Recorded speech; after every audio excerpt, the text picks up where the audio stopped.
Sodišča niso razveljavila niti ene odločitve Kristjana Schmidta, so ob napovedanem odhodu visokega predstavnika iz Sarajeva sporočili iz njegovega urada, a ključni igralci ostajajo Američani. I Bosna i Hercegovina apsolutno, kao i Srbija, kao ceo Zapadni Balkan, se kod Trumpa vidi kao američka zona uticaja unutar Evropske unije i NATO-a.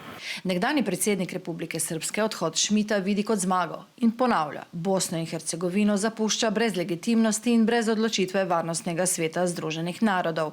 A Dodika ni več v predsedniški palači ravno zaradi Schmidta. On jeste pokrenuo to ključno pitanje odlazak Dodika, ali ne kao čoveka, nego kao politike razbijanja Dejtona, tako da ja trenutno definišem Dodika kao jedno sredstvo jednog čoveka koji je prezadužen i koji više ne donosi svoje odluke, a onda unutar toga gradi jedan svoj svet koji je počeo davno, kao i ovdje kod nas, jedan svet u kome je on važan.